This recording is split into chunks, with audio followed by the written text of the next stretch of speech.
To record. Sorry.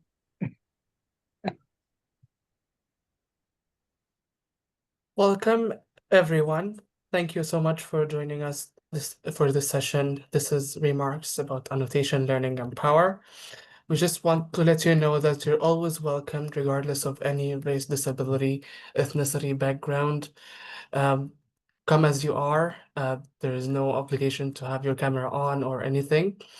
We would like to ask you as well to private message us. I will be your host. My name is Yasser on Zoom. We have Irene and Noreen as well, so please feel free to message us if you need any support. I will post a link to the community agreement in the chat, and there is also a QR code. If you don't feel like you need to appear in the recording, please feel free to rename yourself or let me know and let us know and we will record. I'm going to hand over to Remi so he can get us started. Thank you so much. Wow. Thanks, everyone. This is quite the welcome. And a bit of a full circle moment. Maha and I were just catching up quickly, recalling that it's been 4 years since we had a conversation in March, deep in the pandemic. I was sitting in my basement in Denver, Colorado, and Maha and Mia Zamora reached out and they said, we got this idea about an online conference. Want to bring some folks together, and we just started to connect some dots and organized a few people and a few things, and all of a sudden here we are more than 4 years later. Congratulations. What an accomplishment, what a community. And it's really an honor to be back here and be in conversation with folks. So welcome.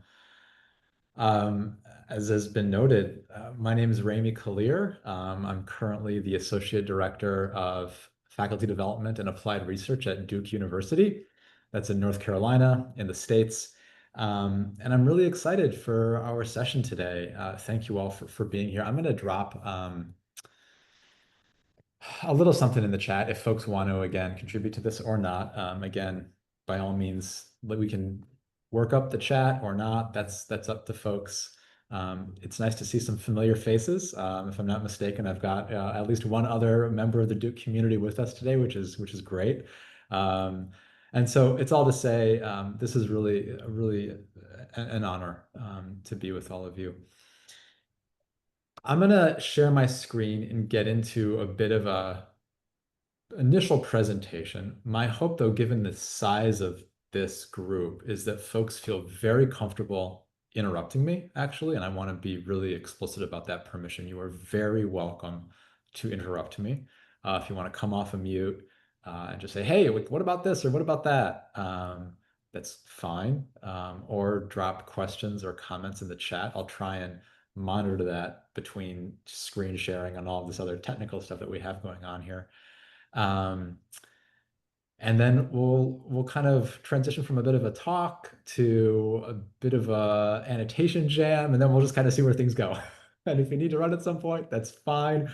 I'm glad this is being recorded so that other people can view this, and I hope make use of this down the road. So with that said, we'll dive right in. Let me make sure I've got this shared. So let me get in here and let me go over here. Whoops, let me do this first. So can folks see this basic Google slide deck? Can I get maybe a thumbs up or so? Yeah, some head nods. Okay, awesome. Thank you. That's really helpful. So welcome, annotators. Oh, let me also make sure that I bring the chat over so I can see the chat as well. Okay. Well, we're going to cross multiple screens and devices here, so we'll see how this goes.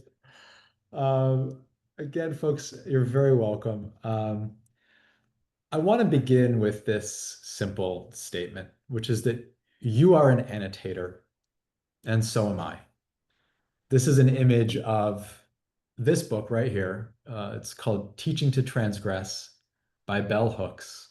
This may be familiar to some folks who've joined us today, particularly if you're inclined towards traditions of critical pedagogy, towards traditions of resistance in the classroom, to challenging the conventional status quo of what it means to learn in community. And I first read Teaching to Transgress, and I first annotated this book when I was in college. And I've revisited it, and I've revisited my notes on this text over many years. And I would suspect that many folks who, again, have joined us today are also annotators. Again, maybe you mark up books. Maybe you have a book near a desk that you're sitting next to now. Maybe you want to get up and go grab an annotated copy. It's all to say that whether it's a cookbook, whether it's a photograph, a cherished photograph. I have this photograph on my desk. It's actually nice giving a talk online when you have all these things on your desk that you can just kind of pick up. I have a photograph here. I know it's in a frame, but it's a photograph of me. I'm about a year old. I'm standing on the beach with my mother. But on the back of this photograph, she wrote the location of this beach in California and the date. This was in the early 1980s. And so even photographs, of course, can be annotated. This is one of these like coffee cup sleeves that you get your coffee and you can put thing in, and it's from the local spot on campus, on Duke's campus. And it's interesting because in this little box here, it says my usual. And then there's a little space to write in what your usual drink is. Maybe you get, a cappuccino, or maybe you get a chai latte like I do, or whatever it is. But even on this little coffee cup sleeve, they're encouraging you to write on this text, and they're giving you the space to do so. And so this is all to say, that I see myself as an annotator, not only in relationship to books, but in relationship to all manner of texts and all manner of material objects. And I suspect, again, that you perhaps have a similar relationship. So I want to begin with this photograph now. I want to ask two questions as you look at this. And then again, you're very welcome to add this into chat and I can read off, or you're very welcome to unmute and just jump into the conversation. What do you notice? And what do you wonder?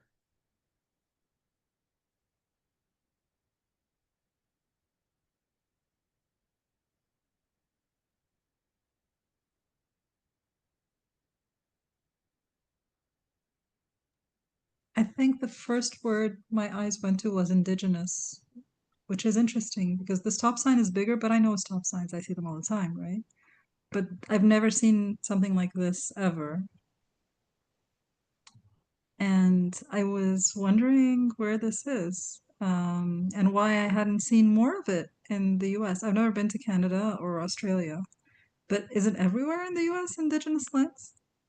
So it made me think, wow, that should be everywhere. But I don't know, like, if different states don't recognize that, or it's making me think about a lot of things. Thank you. By the way, we need to describe the image because we have people who are visually impaired in MYFest. So I'm just going to describe it. So it's basically the backdrop. I'll describe it how I see it. I might be missing something that other people noticed, but there's a backdrop of not a very well-off looking part of a city. It's just a street with a building behind it, nothing special. And then there's a stop sign. Usually stop signs are octagon shaped, I think, and they're red with stop written in big. And usually that's all you see when there's a place where you're supposed to stop. But you're usually in a street going into another street, but it looks like it's on the pavement, which is a little bit strange. I just realized that now. And then underneath it, it says, attention, if you can read this, you are on indigenous lands. And then there's a little bit of text that we can't read. And this is not a typical look for a stop sign. Like usually there's nothing else there but the stop sign. Thank you. And we're going to have a lot of images today, so we'll do some, and I'll also keep myself accountable to doing some kind of description of alt text by talk in real time. Thank you. And we're seeing some comments, of course, in chat here as well. Yes, thinking of our positionality within this space.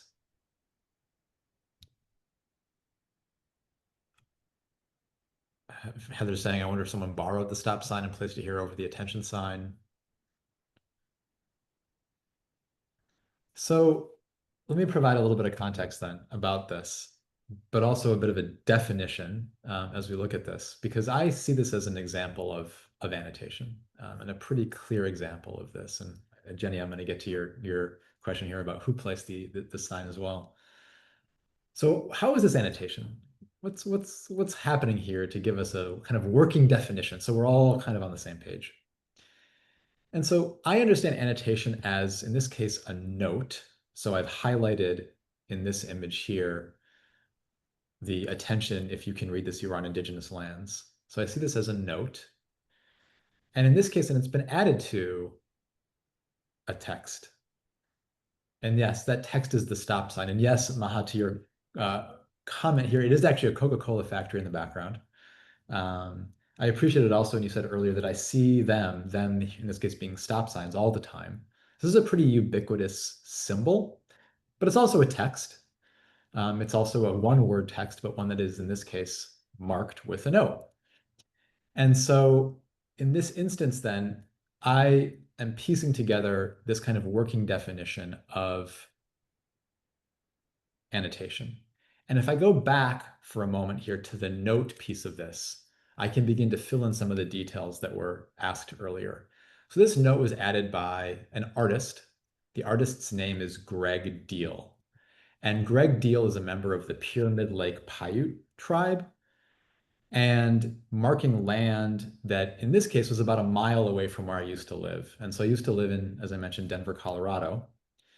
And Denver is a city that's located at the confluence of multiple rivers where for many generations, a whole variety of indigenous peoples, the Cheyenne, the Arapaho, the Ute, many others would gather, and they would gather together as a point of commerce, trade, of community, of celebration.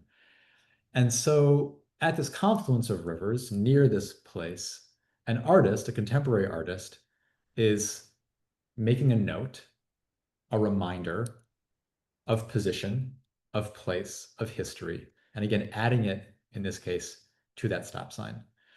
And so again, we have this indigenous sign initiative by the artist Greg Deal, calling to attention where you stand and how you stand. And to the comment that was made earlier, yes, this is kind of like on a side road that's kind of moving on to a kind of more main road. And to me, this captures what I understand to be not only a core definition of annotation, but now also a way to move my thinking about annotation forward and to move it forward quite a bit. And so here then is my first book. And so this is an image of the cover of my first book, Annotation. I co-authored it with Antero Garcia. Pretty basic cover, actually just has a little asterisk on it, like you would put in the maybe margins of a text.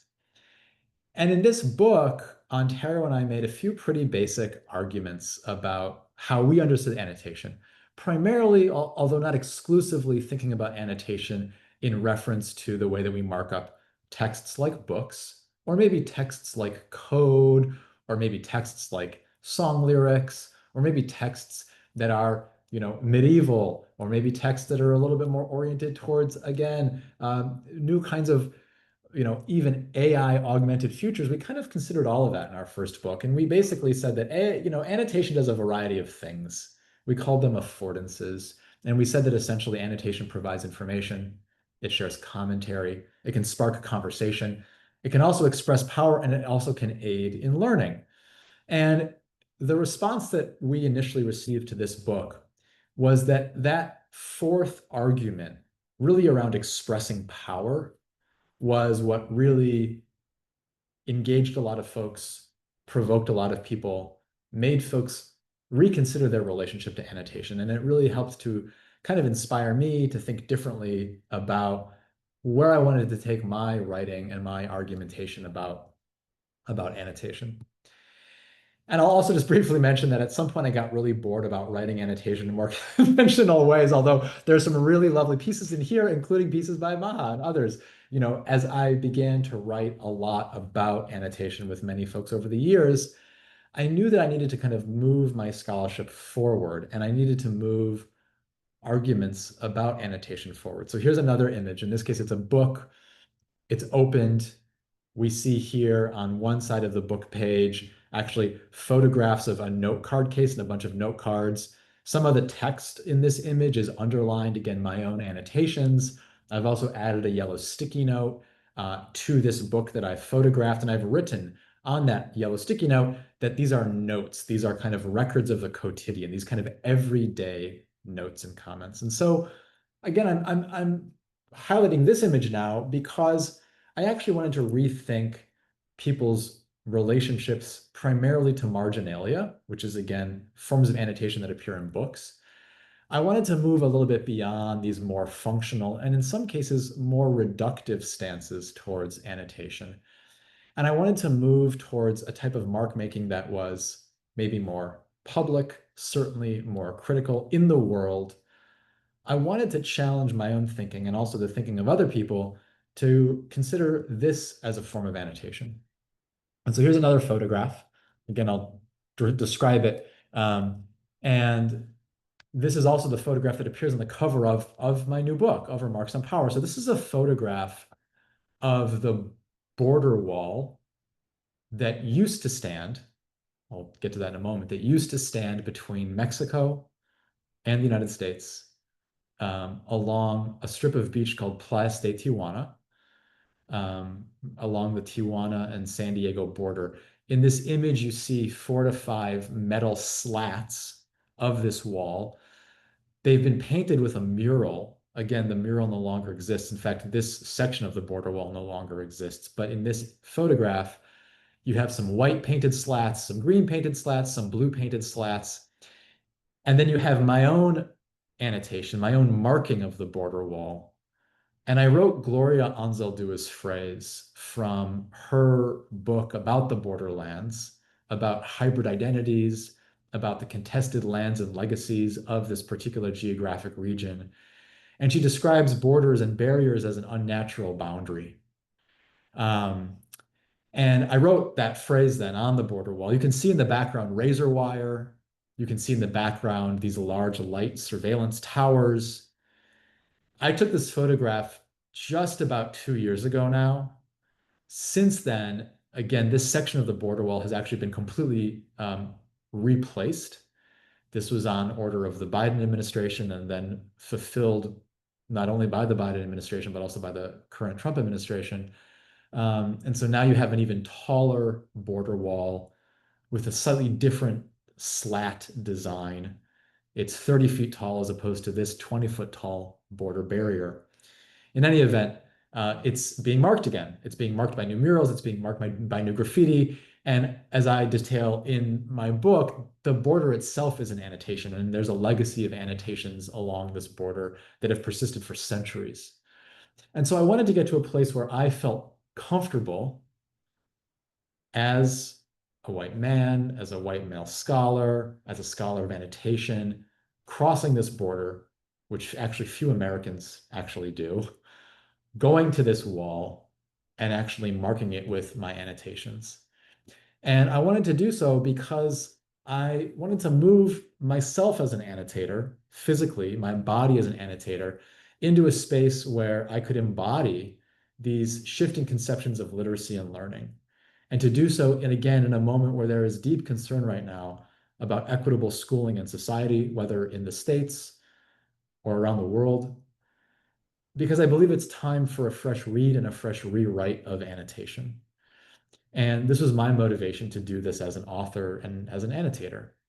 And yes, indeed, Jenny, thank you. I'm reading off the chat now, and thank you so much. Yes, the ways that annotations connect disparate peoples and places.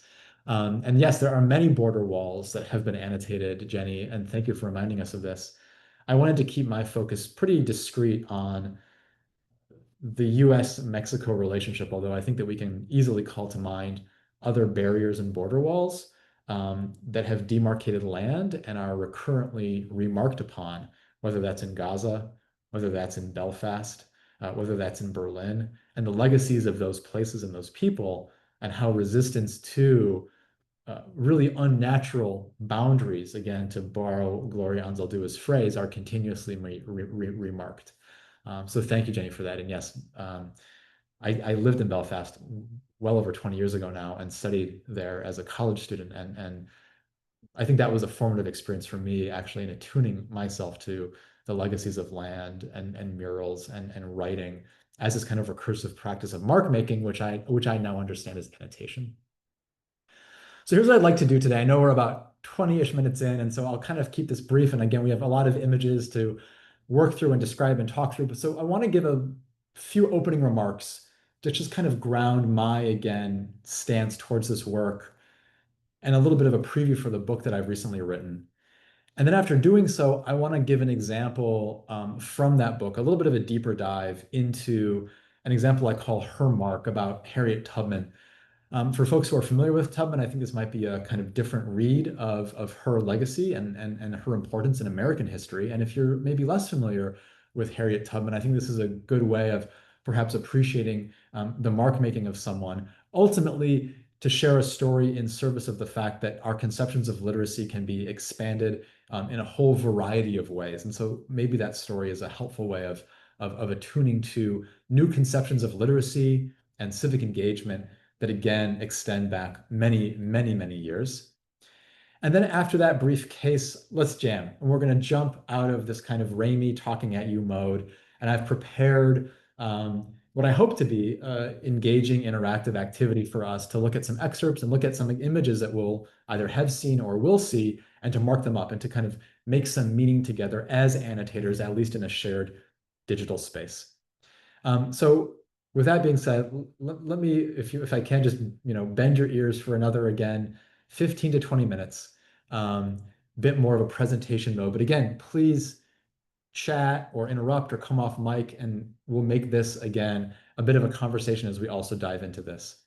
So here are some of my opening remarks, and the image that is now being shared is a rather provocative one. It's from the art exhibit HT94, or Hostile Terrain 94. This is an image of handwritten toe tags that are typically placed on body bags that were in this case used to honor the individuals who, again, crossed from Mexico into the US during migration journeys through, in this case, Arizona. And these are handwritten toe tags as a part of an art installation, again, called HT94. Some of the toe tags are in beige if the remains of the individual were identified. If these toe tags in this photograph are darker orange, it is because these are unidentified individuals. This art exhibit has been displayed throughout the world nearly 200 times. I saw this exhibit and took these images when I saw the art exhibit in San Diego, but we see here this example of multiple handwritten notes that cumulatively become an art installation honoring journeys, again, of migration and of loss of memory. And this, again, is very thematically relevant to notions of how we remark upon land and legacy and history, and collectively use our mark-making agency to share narratives that are narratives, again, of remembrance and of change. And so that helps to introduce the purpose of my work, which is to recast annotation as, again, kind of implicated in people's meaningful and socially vital activities, as woven into multimodal texts and cultural context, and again, is mediated by everyday language. And this book is an effort then to read histories of annotation and to discern these more participatory and just social futures that can be written, as with this art exhibit, with the addition of notes to text. In some cases, very simple notes, although very provocative notes, simple gestures, handwritten, adding to these cumulative texts, either on the wall of an art gallery or certainly the texts of our lives. And so I make a few arguments in the book, and this now is an image of that same border wall I was describing, again, the border wall at Tijuana, just south of the city of San Diego. In this case, it's an image of three men who are installing another mural. This art exhibit was known as the Playas de Tijuana Mural Project, led by an amazing scholar and activist, Lisbeth de la Cruz Santana. And in this image, you see a section of the border wall that is, in this case, painted blue to reflect both the landscape of the sky, but also the ocean. And you see some aspects of the beach, but they're actually standing kind of more in the turf where there's some water from the ocean coming up. There is one gentleman on a ladder, two gentlemen are kind of assisting him as they actually install these slatted portraits of individuals who in this case were deported from the United States back to Mexico. And so they're putting portraiture on the border wall. There is also razor wire along this section of the wall. At least as of a few months ago, this section of the wall actually still persists. And I hope that this image helps to remind us that we have here again an annotated border and a wall that becomes a canvas upon which people are adding new images, new narratives. And it reminds us that annotation is more than book marginalia. In this case, it can be portraiture. We can also look at something like the Tubman 20. And so in this photograph, you're seeing a $20 bill, an American $20 bill, the most ubiquitous form of US currency that we still use, the paper currency. And on this $20 bill then is a stamp of Harriet Tubman's portrait. And so we have black ink portrait stamped, overlaid on top of a $20 bill. And this image perhaps reminds us that the social life of annotation is as important as individual reader response, that this image is meant to circulate like currency circulates, that this image of a redaction of Andrew Jackson's portrait on the bill is meant to circulate a counter narrative about whose images and whose legacies can be honored, in this case, on something like a $20 bill, on money. This, of course, can still be used. It's still legal tender. And again, in my book, I actually describe the history of the fact that there's a reason why Andrew Jackson was placed on the $20 bill to begin with. It was actually because of an annotation. And so there's even a legacy of currency being annotated to contextualize why this particular portrait appears. And I would also say that annotation is a critical practice. It's an essential act that inscribes struggles for justice and social change. In this image, it's been added to this kind of collage of 3 images now. We see the stamped Tubman 20. We see here still the image of the annotated murals along the border wall. And I've added in a 3rd image now, which is a book cover. It's a book that was initially published as George, although a few years after it was published by that title, the author of this book, Alex Gino, requested that readers retitle the book. The author, Alex Gino, is trans. The main character of this young adult fiction story is also trans. And after years of reflection, thought that it'd be best to retitle this book, Melissa's Story. Interestingly enough, it was eventually republished by Scholastic, the publisher, as Melissa. And this was, at one point in time, the most banned book in America. Banned because it features a trans character, banned because it features a narrative of a young person learning about themselves, questioning their sexuality and gender, thinking a lot about what it means to grow up. And for a number of years, 3 to 4 years, was again either the most banned and censored, challenged book in America. And so there was this viral social media campaign where, again, the author, Alex Gino, is telling readers, mark up my book, take out a Sharpie, participate in this Sharpie activism, cross out the title of the book and retitle it Melissa's Story. And then this is a screenshot of a TikTok video from a library. And there's some additional text that's been added to that TikTok video saying, hey, when an author realizes their mistake and tells people to change the cover, and you're an inclusive library. And so here we see a clear effort to advocate for LGBTQIA authors and narratives, to do so publicly, and again, to circulate those affirming messages through things like social media. The last image that I've now put up here, which is again kind of a preview of the different kinds of narratives and stories I share in this new book, is an image in this case of the pedestal of a statue. And next to the pedestal of the statue is a small plaque, a plaque that's been added. Now you can't read the text on this small plaque, it's too small, but it's titled Addressing the Statue. There's a picture then of the statue on the small plaque. And it happens to be a statue of a former US president, in this case, Theodore Roosevelt astride a horse next to two depictions, one of an indigenous individual, one of an African individual, a very well-known statue that used to stand in front of the American Museum of Natural History in New York City on the Upper West Side. What's notable about the photograph that's included here in this collage of images is that that pedestal and that plaque are splattered in red paint. And that red paint was an act of resistance to that monument and marked that monument. And I have an additional chapter in this book specifically about how the marking of monuments, both with contextualizing information, like this kind of a plaque, but also through acts of resistance, mark monuments as a way of indicating resistance to often hegemonic narratives of conquest that are often very much racist and or sexist and depict a certain version of history, but are not necessarily an inclusive or comprehensive version of history. And so this then is a kind of overarching structure of this book that I've been, again, really privileged to put out in the world. And the book is here. The book is also openly accessible online. Thank you to MIT Press. And these are the 4 stories that structure this book. One called Her Mark that we'll dig into in just a moment. One about Remi, marking could you put boundaries. the link to the book in the chat? I will. Yeah, let me pull it up. Thank you so much. Let me find it quickly. You know what? Let's, if we can, Maha, can we link to it in just a few moments? Because I Sure, want to. sure. We'll get to it in a minute, but it is entirely open access, and I've got it in the doc that we're going to reference in just a moment here. Okay.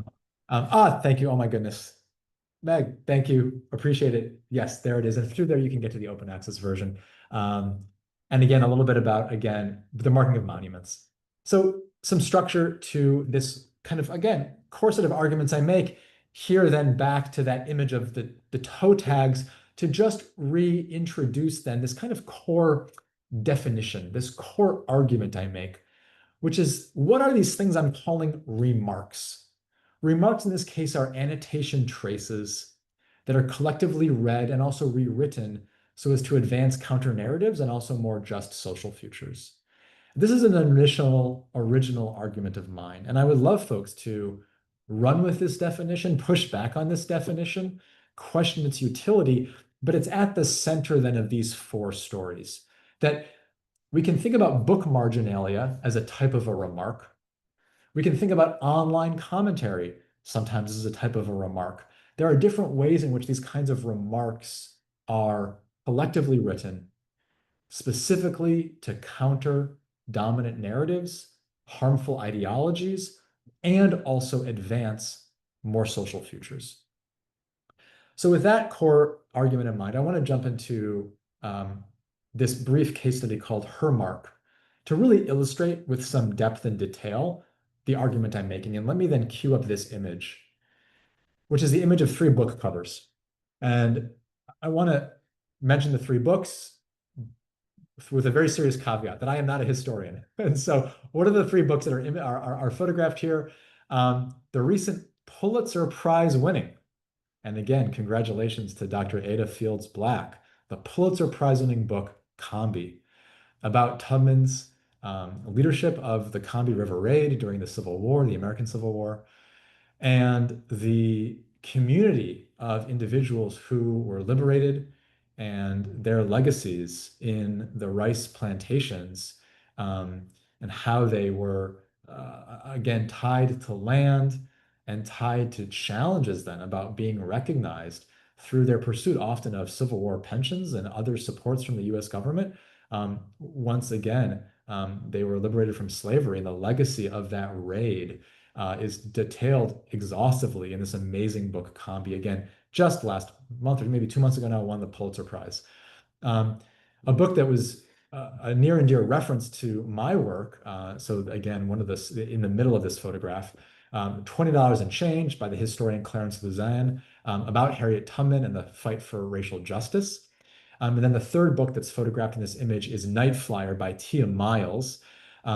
Tia Miles, formerly the winner of the National Book Award, her book about Tubman's ecological consciousness, her ability, again, to traverse land through these many journeys of emancipation back into, at the time, slave-owning states in America, to liberate members of her family, to liberate members, again, of communities in Maryland and Delaware, and really just these incredible ways in which she captures that as kind of the faith dreams of a free people. And so I just want to say that Tubman's legacy is very much alive and is very much being remembered by current historians. And as I began to read through and make sense of some of this history, I was also aware that there's been a recent turn in some of the Tubman scholarship to better appreciate Tubman's literacies. And in this case, I want to really appreciate not only the work of, but also the mentorship that I received from historian Kate Clifford Larson. And at one point, Dr. Larson has written that Tubman had great literacy of the sky, the rivers, marshes, woods, and fields, that she could, quote, read people and discern character, and that those were tools that shaped her intellect and nurtured her genius, that then fomented incredible change. And so I wanted to unpack and better understand that idea of Tubman's literacies, because I think that that's also appreciable in the documents that we see either in the historical record or in our streets recently in protest. And so again, there are two images now on this slide. The image on my left is Tubman's widow's pension form. This is a rather notable document. The final version of this form was annotated in 1899. This is a archival document from Tubman's pension file. It shows multiple annotators and their handwritten notes, some in red ink, some in lighter black ink, some in pencil, some in darker ink. There are multiple deletions and insertions. This is a rather unique pension form that we can get into in a moment. And it's juxtaposed with another photograph, in this case, a photograph of the Lee Monument that no longer stands in Virginia. And it was marked up during protests, racial justice protests, racial reckoning protests in the summer of 2020, 5 years ago. And on then this monument, in addition to all of the graffiti, in addition to all of the hashtags, you see a projection of a photograph of Harriet Tubman, a projection of a quote of hers. It reads, "Slavery is the next thing to hell," with, again, her name in that projection. And then also a projection directly on Lee's horse, 3 letters, BLM, Black Lives Matter. And so we're seeing here multiple ways of making sense of annotation, whether it's in the historical record or it's appearing on our city streets, that speak to the importance of the recognition and remembrance of Tubman as a historical figure who's very much alive today in some respects. And so that helps me to begin to share a little bit of a story, and a story that can be traced through annotation. It begins in 1874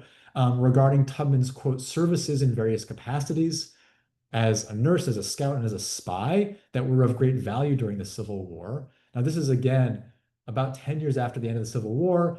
She's advocating to be compensated for those services. And we see then here that same photograph of Tubman. She is standing by a small couch. She's wearing kind of a full dress. This is, of course, a black and white photograph. There's a handwritten note at the bottom of the photograph that says Harriet Tubman. In parentheses now, the dates of her birth and death, as that was annotated after this photograph was, of course, taken. And beneath that handwritten annotation is another note, nurse, spy, and scout. Again, in this case, showing the multiple roles that she played in the American Civil War. And to then show how she advocated over many years to be compensated for those services. Again, what she did as a nurse, scout, and spy. What I'm showing on this page are 4 kind of excerpts, 4 images from her pension file. Now, her pension file includes hundreds of annotations, marginalia, insertions, deletions, all kinds of signatures, stamps, check marks, so much here. In these 4 collaged images, you see a lot of handwritten cursive. Some of this was written again by her pension attorney. Some of this was written by government officials. Some of it are on formal affidavits. Ultimately, Tubman was trying to be compensated for what she did in service of the Union Army. And we see then in the lower left corner of each of these 4 images, in pencil, a series of handwritten annotations, things like marriages, things like no means of, in this case, what she's able to provide for herself, or no remarriage, no divorce from, at that point, her current husband, and comrade identity. These were all annotations that were added by, in this case, members of the Bureau of Pensions. They were added to essentially affirm who she said she was, her property, her personal assets, her marriage, so that she could simply receive $8 a month, and to do so as a widow to, in this case, her second husband, who also self-emancipated, who was also, in this case, a veteran of the Civil War, fought in the Civil War. And so this is a really kind of injurious process. I think that these annotations themselves can be seen as a kind of record that makes visible this kind of laborious process of bureaucracy that Tubman herself and her pension attorney had to go through just to be recognized, in this case, as a widow, not even for her own services. This, then again, is an image of that widow's pension form. Ultimately, by March 23rd of 1899, this was that final version of Tubman's widow's pension form. And again, what's notable about the annotations on this, again, kind of weathered, faded government document is that these annotations evidence the erasure of Tubman's military service, of her own contributions, commanding men in battle, being a spy, being, again, demonstrably involved with, again, the Combahee River raid. It would not have happened without her knowledge and, again, her leadership, her active involvement in that raid. And again, this annotated document then reaffirms her status only as a widow.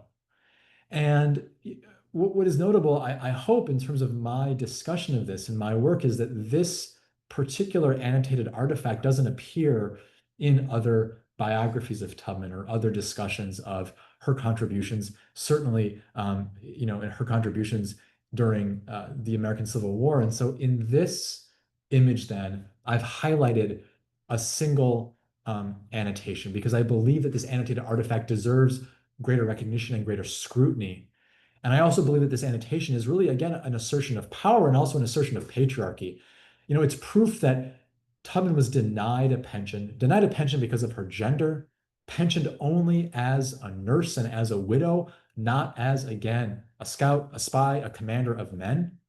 And this annotation reads, claimant pensioned as Harriet Davis, Davis being the name of her second husband, widow of Nelson Davis, alias Nelson Charles.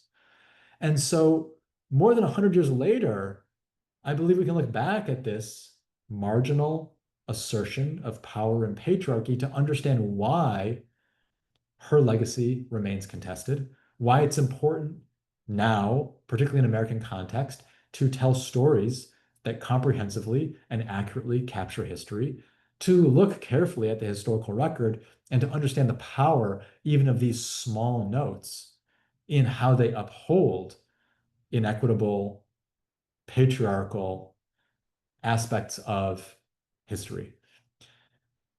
And that leads to then aspects of resistance and how annotation is also a means of resistance. And so again, we can see here, this is again that same photograph of a Tubman 20, a so-called Tubman 20. So again, it's a $20 bill. This is on the case of it's a bookcase at a bookstore that I went to where I stamped my first Tubman 20.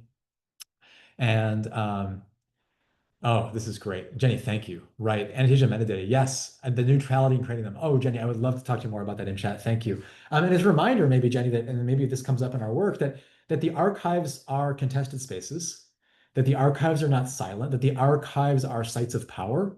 And that the archival work that I did in this book, I hope shows that that critical literacies and our understanding of critical literacy can be traced back to the archive, that even though notions of critical literacy are often associated with contemporary forms of resistance, perhaps digital technologies, that critical literacies were very much alive and well in the 1890s, as we can see with Tubman herself in just a moment.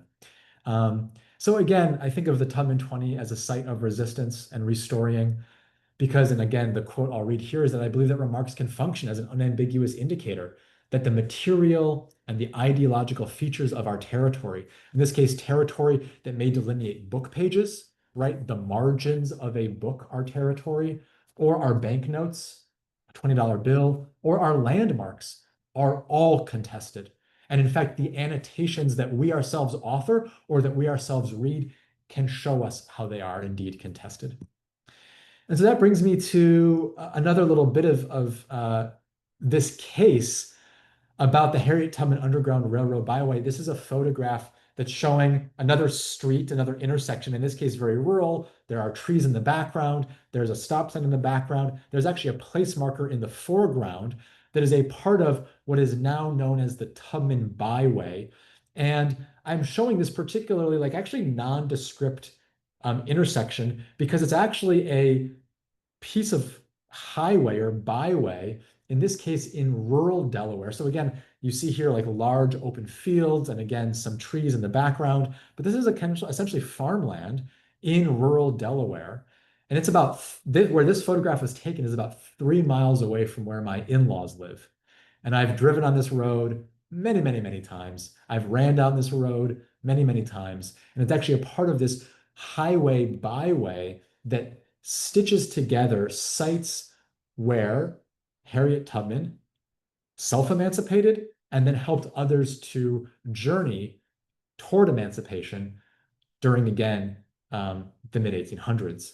And so we have here a byway that marks these sites of resistance. So in this photograph, you actually see 3 different kinds of place markers. And this is why I consider this to be essentially an annotated text. We see here a lot of text, and we see here lots of different kinds of notes that are marking the land. One marker closest to the foreground says Harriet Tubman, quote, the Moses of her people, Harriet Tubman of the Bucktown district found freedom for herself and some 300 other slaves whom she led north. In the Civil War, she served the Upper Union Army as a nurse, scout, and spy.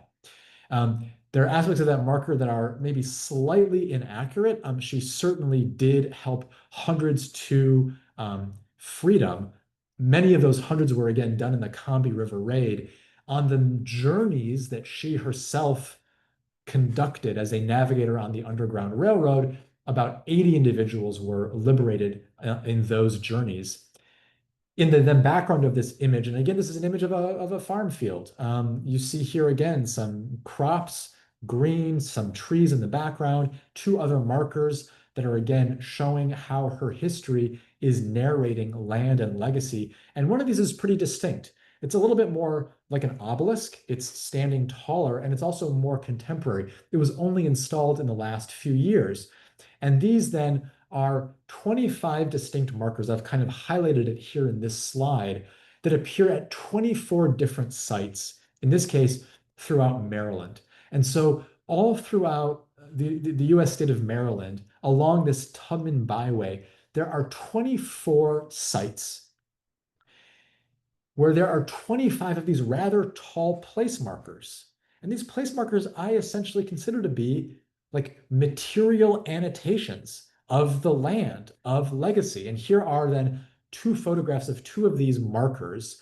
The one on my left shows a lino cut image by the eminent artist Elizabeth Catlett.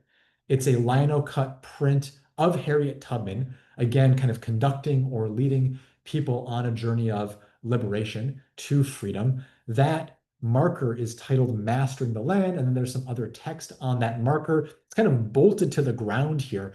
There's again some background of, in this case, it's actually a parking lot of the Harriet Tubman Underground Railroad State Park. There's the museum at that park is photographed in the background.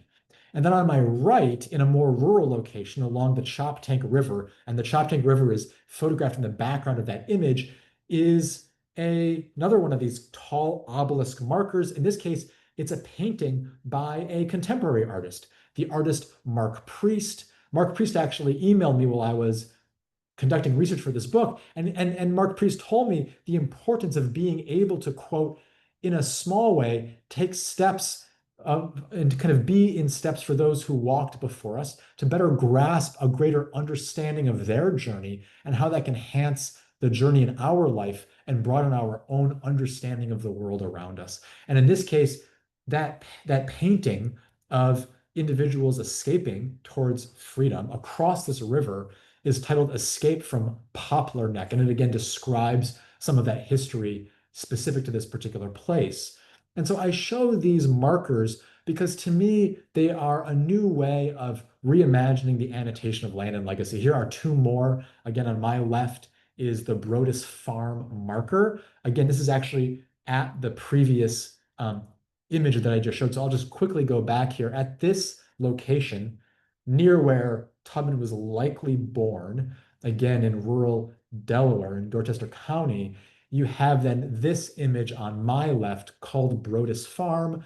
And again, it's a marker that describes that area of land and again, Tubman's connection to that area. And then on my right, you have here a marker that says the High Street District and the Bailey House. Again, this was located near a courthouse where Tubman actually was part of emancipating her own niece. And her own niece and their family were part of the very first journey that Tubman took back south, back across the Mason-Dixon line to again emancipate individuals. And this marker shows, again, it's about a 6-foot tall concrete marker with, again, multiple signs and images and text on this marker along the sidewalk with this house imaged, or excuse me, in the background of this image.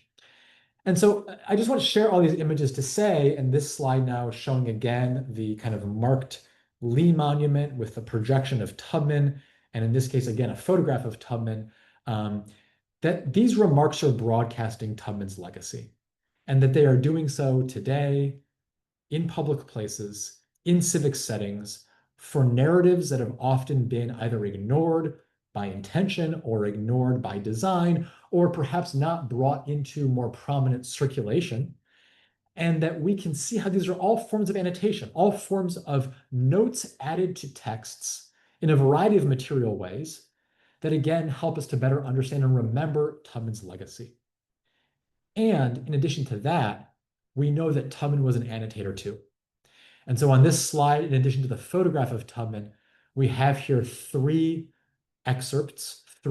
visual excerpts of her own mark from her pension files. And so these are 3 affidavits. Again, we see here a lot of black handwritten cursive. All of this were on affidavits submitted in the 1890s. And the handwritten black cursive was all done by her pension attorney. But what we see here, and what we haven't seen in previous studies of Tubman's literacies and Tubman's legacy, is her own mark, Tubman's mark. Tubman holding a pen, dipping it in ink, and marking paper. And it's an X, and her mark was an X. And we know that on at least 9 occasions in the 1890s, while she was advocating to receive her pension, while she was essentially asking the US government to pay her what she was owed, on 9 occasions, she traveled from her home in Auburn, New York, a few miles to her attorney's office and picked up a pen, as I would argue, as an annotator, and made these marks, made her mark. And I believe it's important to recognize in that respect then Tubman's histories as a literacy act, and that she herself had literacy. She had critical literacies, she had civic literacies, and that her mark was very intentional, and that should not be ignored in the archives. It should not be ignored as we discuss her legacy, and it should not be ignored as an example of how we can understand the importance of critical literacies and critical literacies today. And so in this respect, and I know I've been rambling for quite a while now, and thanks for kind of hanging with me here, but I hope that this helps to, in a moment when history is being contested, at least certainly in America, where we are actively ignoring certain narratives about whose stories matter, about whose lives matter, and about whose histories can be told, that we can look to this example of Tubman's literacy and her mark to understand the power of annotation and the power of annotation in making visible new critical narratives of social change. So I'm going to kind of wrap up my rambling, and I hope again that that story resonated for you, perhaps, and it brought some new perspectives to you regarding the power and the presence and the persistence of annotation. But what I want to do now is kind of shift into our own kind of interactions together, some thoughts that we may have and some annotations that we might make. And so this slide again shows that photograph of the US-Mexico border, my again annotation, an unnatural boundary on the border wall, the cover again of my book, and we're going to use it to jump into a Google Doc, an invitation to annotate, to inscribe. And so again, there's an image of my book. I'm going to actually kind of come off of screen sharing this way just to kind of show, well, I guess I'll go back in here, but just to show that we're going to jump into a shared Google Doc. And I'm about to give you the link, and there's all kinds of resources and links in this Google Doc. What I want to point out, and this is just an image, this is a photograph of the Google Doc that we're about to all jump into, that I've organized this Google Doc according to, first of all, access information here, but to these tabs. And so here's the link. I'm going to put this link in chat now as well. This link should bring you right into the Google Doc. There's also a QR code on the screen if you want to photograph that and jump into the doc. And then the last thing I'll mention before we all jump in here is that this doc has all of these tabs associated with it. Tabs welcoming you in, tabs where there are resources, including, again, that link to the open access version of the book, and then some excerpts, and then some images that we've already seen. And then we're going to just start kind of Remi, the document isn't accessible, like as in you haven't given access to anyone to see it. You know, all of us do this. You just forgot to make it. Should be okay. That's okay. Let me stop sharing because I was pretty sure that I checked, but let me make sure that for some reason, if I haven't, Happens to everybody. Oh yeah, exactly. Anyone with the link is so anyone should be able to. Is that no, I got request access. Same here. I can't Yeah, access. you guys request access. Maybe you you know what? Maybe if this is a short link, it's possible that the short link is linking to something different than what you're looking at right now. It should. Like if you've created this for another workshop, the short link might be to a previous one. I haven't. That's so version. strange. Let me just see if I can change this. That's updating. That's updating. Or just give us the link to the document, not the short link. That will probably work. If what you're seeing right now. Yeah, there's the link to the actual document. It's funny, I tested this and cleaned it all up with some test annotations earlier, so everyone should be able to. Yeah, this worked. That worked. Good. Okay, thanks. Folks are jumping in. Good. Okay. Then for some reason the short link wasn't working. I'm glad that everybody's able to jump in and have a look at this. So thank you all for bearing with me. So I'm going to annotate that now. Please, thank you. Yeah, in fact, why don't we just put then, here's the actual link. There it is. Great. So let's take a quick tour of this. If you haven't seen Google Docs that are using this tab structure, it's a little new to me as well. I've only begun using it kind of relatively recently. There's this kind of welcome landing page. And if folks want to, if they want to stay in touch, if they want to be in contact with me about annotation-related things, you're very welcome to add your name and maybe an institutional affiliation and an email. There's a kind of a table at the bottom of this first tab if you'd like to. Again, if not, no worries. There's a second tab that is then a whole bunch of resources about me, connecting with me on social media, what I'm up to right now in terms of my work, a whole bunch of information about this book. Again, links to the book, links to the open access version of the book. Let me get that link back in here because I know we mentioned it earlier. So now in chat, there's a link to the open access version. There's a link to my new newsletter where I'm kind of sharing thoughts and updates now and then about annotation in the world. There's some links to some of my other work related to annotation. So that's all in the resources section of this. And then what I've kind of queued up, and I wasn't sure how many folks were going to show up, and I don't want to overly script this, and I want it to be kind of loose, and I want it to be kind of, spontaneous. There are 3 excerpts from the book.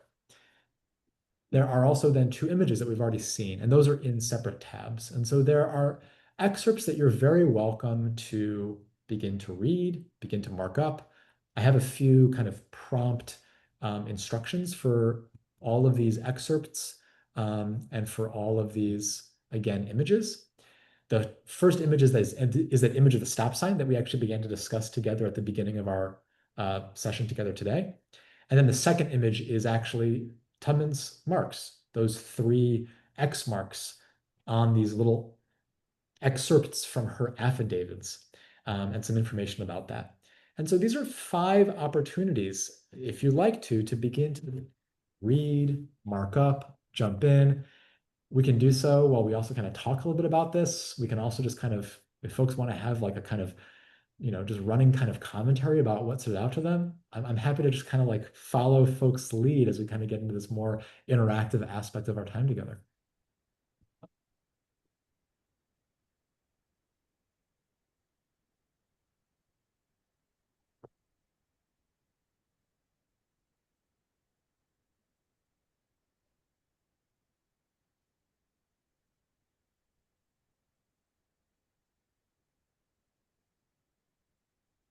Thank you. Oh, okay, great. I can do that as well here. Copy link. Thanks for doing this. Oops.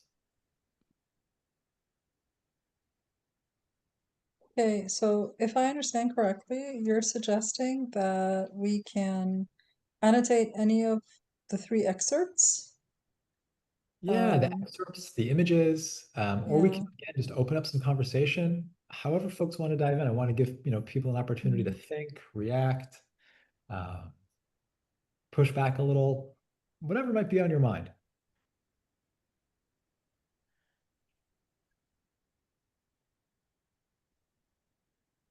Okay, maybe let's give people a minute. I'm not seeing any images either, by the way. You're not Are seeing the any images in the book chapter? They're not in the excerpts. They're in so the next few tabs, if you go down to image 1, they should appear. There are no image tabs. I can see 6 tabs. I can see welcome, resources, excerpt 1, excerpt 2, excerpt 3, and collaborative notes. Is that the case for other folks as well? Yeah, I think So so. strange. I'm wondering why this Google Doc is not updating as it should. Sometimes Google Docs save offline on your device and they don't update online. This is just, well, I'm sorry that this is becoming such a kind of technical. Well, shall we work with the excerpts that are there? Work with the excerpts, yeah, that's fine. I have a small suggestion. Please, Maha, yeah. How about I create breakout rooms for each of the 3 excerpts, and then people who are commenting on the same excerpt can go to that room. They can either comment quietly or chat together a little bit, and then we come back here. We still have half an hour, right? Yeah. Is everyone able to stay for the next half an hour?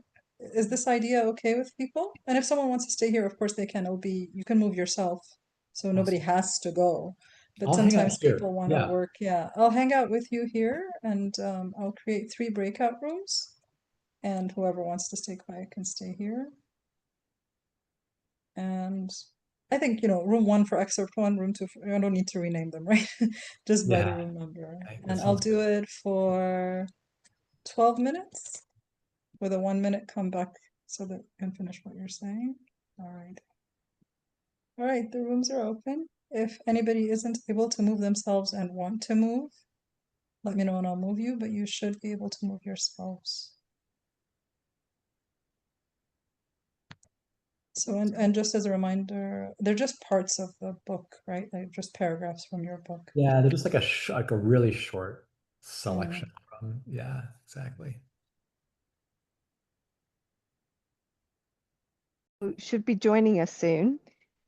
he's created a commenting tool that we use in a lot of our modules. Oh, We're different from students. hypothesis and Yeah, because why do that if you because can UK. do your You know, own? because you're in the UK and GDPR.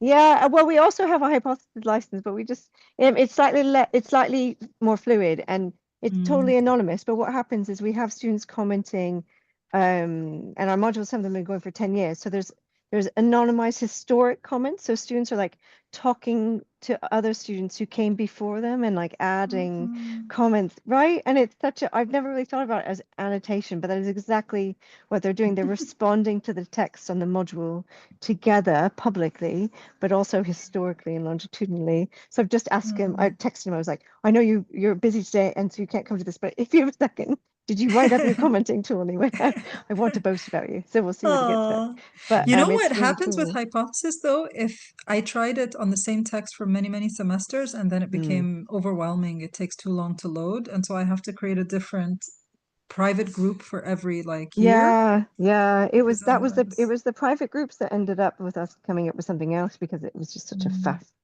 But this is quite cool.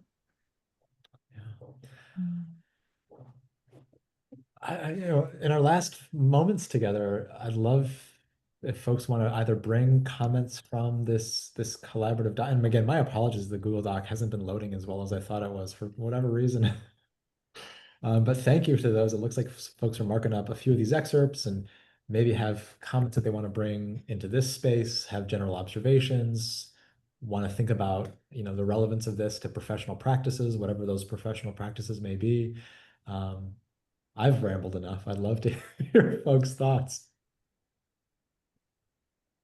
I have a question about at what point does the annotation take on a life of its own? Does an annotation, not the, okay? Does it take on a life of its own that supersedes whatever the annotation was about, and go all the way back to, you know, to that stop sign, right? The stop. Now, if you run through the stop sign, you're going to get into trouble. But the reality of that combination of signs was that the indigenous native sign became far more important than the stop sign did. So what are your thoughts on the power of the annotation to become, you know, to supersede whatever it's commenting on? I mean, I think, David, that's such an astute observation. There are, for me, so many books and pieces of art that demonstrate that. I would give a shout out in this case to an amazing both art exhibit and book. It's called Redaction. It's by Reginald Dwayne Betts and Titus Kaphar, the poet and the artist. And in that, again, initial art exhibit that's become a book, the redaction, you know, these additive layers are stripping away, in this case, again, legal documents to reveal new meanings. And I think in that context, it is the annotations that take on a more prominent place on the page and a more powerful position in the narrative. And so I think, David, you're right. I think there are many instances where, yes, there's incredible value to everyday, let's say, book marginalia. You pick up my book, you add your own thoughts in the margins as you read. That's a sense-making process. That's a very personal, kind of private, often idiosyncratic way of comprehending a text. I think that's lovely and great. But I think that we know there are many instances now where the note takes on, as you're saying, such a powerful life of its own that it makes us completely reconsider the original text in the first place. And those examples are, for me, the ones that are very powerful to call out, particularly when they help us to understand a fight for social justice, or they help us to understand resistance to harmful ideology, or they help us to understand that history may not be comprehensive enough.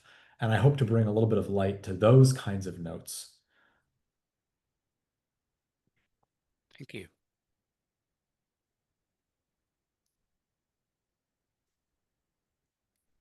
Yeah. So, Do you oh, please go ahead? I already took up enough time. oh no, it's okay. Can you hear me? Yes, yes, yes. Yeah, I actually want to share a thought and ask you a question. So, for me, when I think of annotation, the first thing that comes to mind since I was young is my dad, because he reads a lot of books and he annotates them like crazy. He loves to highlight, he likes to write notes everywhere in the margins.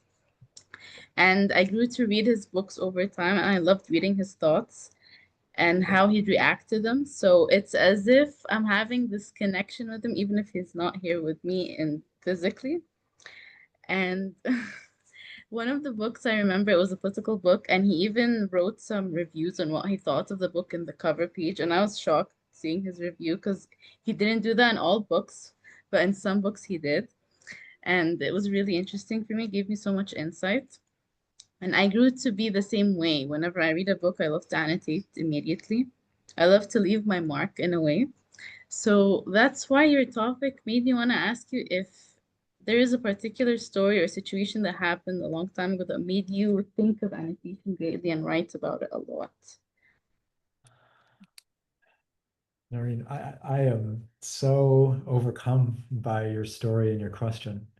Um, that's so beautiful to be in conversation and connection with your father like that, and to have that legacy of his notes and those share, you know that he held those books, that they were in his hand, and that he marked that book. It's a material object. That's a legacy. That's an inheritance that I think is priceless and extremely beautiful. I'm overcome by your story. Thank you for sharing that with us. Um, and I have similar stories. I know you can't see it here. I have a bookshelf next to me and books back there as well. I have books from my grandfather, uh, no longer alive, passed a while ago, but some of his books that I know he's marked in a variety of different ways. Um, other members of my family, my mother in particular, was actually an editor in parts of her work and was always marking up documents. Um, and I think that this is where, I think many of us have very personal connections to this practice. It's one of the reasons why I enjoy doing this work, actually. That, as I began our talk today, I said, you are an annotator and so am I. Those are the first words in my new book. The first chapter, again, it's open access. You can get it right now. First words are, you are an annotator and so am I. Because I believe that, we have these examples in our life. And I think I just became a little bit more attentive to them. I began my career, I'll say, as a literacy teacher. A bunch of 11 and 12-year-olds hanging out in the South Bronx, trying to teach kids literacy and doing a terrible job at it. And so I think I had a formal connection to things like formal annotation practices, the kind of pretty kind of, again, reductive but important approach to things like reading comprehension. But it's taken me many years to appreciate the kind of personal stories and connections. And I think that's why I'm in the work. But Noreen, you're in this too. Thank you for that story. My goodness, I will carry that. I will carry that from this conversation. That is such an inheritance and such a beautiful legacy. Thank you for sharing and for this amazing session. You're welcome. Yeah. Yeah, I did have a question, Remi, about the move from paper to electronic media and what that change. When I teach public speaking, I use the Gettysburg Address, a very famous speech for all my international friends, written by Abraham Lincoln and delivered after the Battle of Gettysburg, which was the pivotal battle of the American Civil War. Okay, so we would look at Lincoln's drafts of the Gettysburg Address. There was more than one, as a way to understand what he was thinking. And it was fascinating. But I wonder, in this move to electronic media, what's going to be lost about the original author of the publication's intent? Will we have access to it even, or what do you think? Well, David, you raised a lot of good questions. I know we only have a few moments here. I'll keep it brief, but I think that these general thoughts about authorship are only being exacerbated by the fact that we have so much synthetic text now. right? The ability for AI to just, create, text that is essentially, there's the algorithmic slop that we know is generated by so many, chatbots is only making that observation that you made, in my opinion, a little bit harder, right? How do we know that I wrote this? And how do I know that this was a draft that became this draft that became this thing? And I actually don't think I've unpacked my own relationship as an author to that enough. I wrote this book primarily between 2022 into 2023. And so right around the winter of 2023 was when ChatGPT became just kind of like widely available and everybody was all of a sudden, using that. Clearly, I, wasn't incorporating AI in any way into the writing of this book. And I can't even imagine, as an author, using that kind of a platform in terms of my scholarship. And so I think that the questions that you ask, I don't think I have actually any easy answer to it, but I think it's certainly becoming far more pronounced and harder to do. So I know we're at the hour, or at the top of the hour, I should say, and I know that quite a few folks have hung with us for an hour and a half, which is just so lovely. I'm very happy to stick around for a few more moments and continue to chat or ask some questions. I know folks maybe need to run. Thank you for your attention and your time. I mean, I know that those are in so many ways like our most valuable resources and really a kind of a mark of engagement. If you want to follow up with me, please do. And I hope to be in touch with folks. Yeah. I just want to remind Yasser and Noreen that one of them should put a feedback link for today's Thank you. session in the chat. I think you guys tend to forget this. You should put it up like 5 or 10 minutes before the session ends so that people, if they have to go on the hour, they won't see it. Thank you, Noreen. Just Wonderful, have Jenny. it Thank open. you for being here. Listening. Both Jenny's, thank you so much for being here. Noreen, again, thank you. Again, I'm happy to hang around for a few moments if folks want to keep chatting, but I know that people probably need to run. Yeah, we have Discord, Remi. We can Yes, keep I know. talking I there. haven't gotten my toes dipped in those waters yet. I know I need to. Okay, let me get the link to that. Oh, well, probably again easier for Noreen or Yasser to. Okay, here is the link. Because it's an easy looking link. Because it has like the MYFest name in it to join Discord. And we can make a channel for Noreen. Can you make a note to make a channel for annotation in case people want to keep talking about annotation? Sure. And then Remi, of course, I'll no write it obligation if you're not into Discord, but we're trying this instead of Slack because Slack deletes things every 3 months. For the free The free versions. version. Yeah, and we're not going to pay per person. That's ridiculous. Yeah. Who does that? Like, I pay for things, but not ridiculously priced things. Yeah. Okay, I personally have to go, but Gotta run. I'm not the host anyway, so others can hang out a little bit if they want to. Absolutely. Thank Wow, you so much, Remi. It was so good to so see you good again. So good to see you. So good to see. There's a little one. Yeah. Ah, Jenny's children. Oh, you're very Not welcome. mortified today. All right. Oh, there's MYFest. Was there MYFest today or is that tomorrow? You did Minecraft today? Yeah, so they are quite busy building